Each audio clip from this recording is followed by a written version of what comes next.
everyone, welcome back to Pommy and Oz. Hope we're all doing really well today. It's Friday, we've got another Best 22 video, so if you are new around here, smash that like button, hit the notification bell, and if you want to become a member of the channel, we are doing a draw. It is going to be on the 4th of February, it's going to be a members only stream, no obligation. We will be doing some live streams throughout the year as well. We're going to try and commit to one a month, tentatively, for everyone, where we'll just discuss life and football and all sorts, maybe a bit of FIFA if you're interested in that. But there is a $100 voucher to give away, prepaid Visa gift card. So to do that, link in the description, need to be submitted by midnight the 4th, and we'll go live that evening. So make sure you've done that. But if you're returning, you're right, how are you doing? And we're going through our pre-season content. We're doing something a bit different. We haven't done this before. I watch way too much football, so I interact with you all from different clubs. I thought, let's try and do 22s of other clubs. And Brisbane, we're picking on a day. So, let's get straight into it. So, the full-back line, I think, is a bit of a no-brainer for me. But we've gone Darcy Gardner, Harris Andrews, if not one of, but probably the best full-back in the AFL, and Brendan Starcevic. And I think this is a really good combination. It's a really good trio. I really like what this is about. Andrews, impeccable one-on-one, impeccable in the air, decent user as well. And I think Starcevic and Gardner, solid one-on-one, decent intercept ability. They don't often get beaten. They may not excite people, but I think they're very solid and very rigid in what they do. And I'm a big fan of like this trio. It is a trio that when we do the scout report on Blue Abroad and stuff, they probably come up quite a bit. Brisbane's backline, I think, is very tough to beat, and I think that is a very solid trio. And then we come to the half-back line, where the excitement happens. You've got Coleman. Obviously, Payne will probably come in because of the injury to Marcus Adams, which is a big loss. But Payne, he is a solid player. Do you know what I mean? Obviously, Marcus Adams probably has the credits in the bank, but Payne, he's gone along nicely when he has played, and I think, you know, he's a good size as well for AFL. And when he's playing with Dan Rich to the either side of him, do you know what I mean? And then that full-back line we discussed, it's a very solid sextuple, is it? Who knows? But I think it's very solid. So all he's got to do really is be a body and, you know, put a bit of pressure on, because these guys, particularly Coleman here, has been sensational. His pace, his turn of pace. I think their half-back line is just transition goal threat galore, and I really like this half-back line, and you can see why they are talked about as a potential Premiership fancy. And when you look at their centre line, Hugh McCluggage, we know I rave about this guy. I think one of the most, if not the most underrated player in the AFL. Josh Dunkley, their big acquisition in the off-season, makes it formidable, doesn't he? And then you've got Jared Berry on the other side of him. That is a really, really strong line, and especially in that transition, what McCluggage and Berry can do, offering natural width. They do keep their width, real good penetration inside 50 to their toes. They are a real formidable trio, and Dunkley coming in just makes them better. And there's a lot of question marks. Can Brisbane go all the way? I think Dunkley is a key component, and probably because when you look at the doggies, Bontempelli takes the rap, so does McRae, because of the statistical output, and then Bontempelli, the impact from the eye. I think Dunkley maybe goes under the radar. I'm surprised he's not raved about more per se, but an incredible trio that is, and one that will really damage a lot of the AFL, and one that needs to be kept on tenterhooks, really.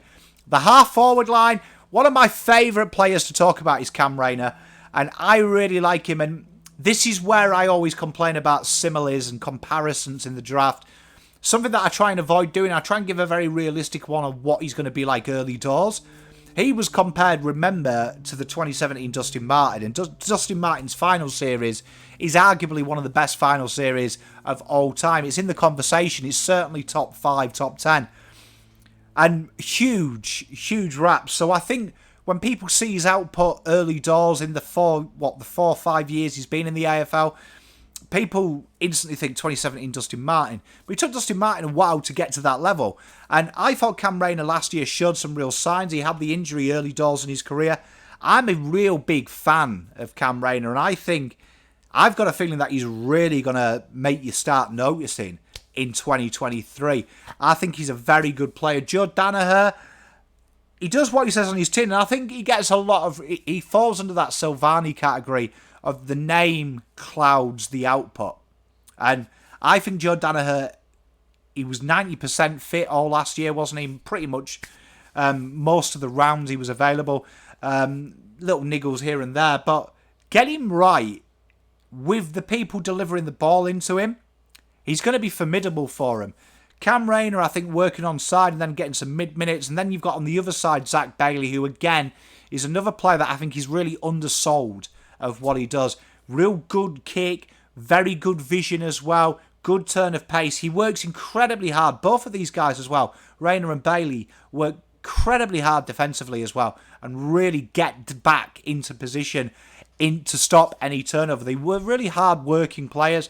And Daniher, honestly, I could banter because of my Essendon hatred, but he's a real solid footballer when he's on the park. And if they can get him right, he's definitely a 40-50 goal forward, no questions, with the guys kicking into him. So, one to wait and see, and a very strong half-forward line. The full forward line, Charlie Cameron, the guy needs no raps from me. This is one of the potent small forwards in the game.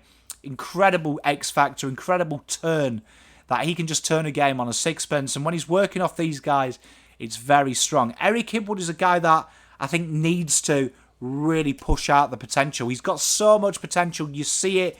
We know key forwards take a while. I think Hipwood, if he can get himself right, that Daniher-Hipwood combination with the guy next to him, we're going to talk about Gunston, another acquisition, I think is incredible. Now, Gunston genuinely has his best games in big games, so I think that's huge. I think that maturity level is huge, and I think Gunston playing that third tall role, I think he might work from the pocket, which is very traditional nowadays, to have that third coming from. Very big marking threat, but also some very solid crumbing. It's a tough forward line. When you look at this forward line, if you think about it logically, it's going to be tough to stop, because all six we've named there can win you a game on their own boot. And then you look at the guys kicking in when we get to the following line as well, that centre line.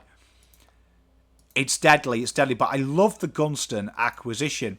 McInerney has really made that ruck spot his own. Will have competition from Darcy Fort, you'd suspect, but really impressed with Oscar's work in the ruck, and it's getting better. And it's one of them names, isn't it, that it's like Darcy Cameron at Collingwood. You kind of look at the team sheet and you're going, is he a ruck? But positions himself incredibly well. Second and third efforts, and I think that's an undersold part. You saw Jack Silvani for Carlton. Wasn't a great ruckman, but the fact that he was always there, stood his ground, followed up with the tackle, made it awkward to get out. Oscar's massive and really uses his body well. Neil and Lyons, forget about it.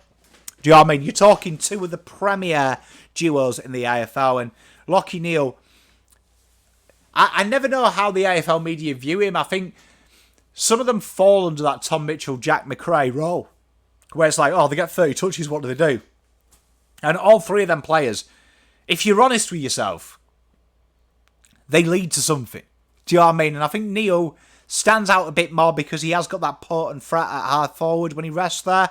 So that there for me is a real strong following line. When you combine that with the team, it's a really well balanced Brisbane side. And I think it's all going to be between the ears how far they go. Definitely is, because I think for talent, pound for pound, you think 2018 they were where Carlton were at 2018. Where they are now, their acquisitions and their development has been incredible, and they've built such a well-balanced list, which I like to think Carlton have done now as well. But they're probably 2 years ahead, but it's such a well-balanced list, and I think the acquisitions this year have really been intelligent acquisitions as well.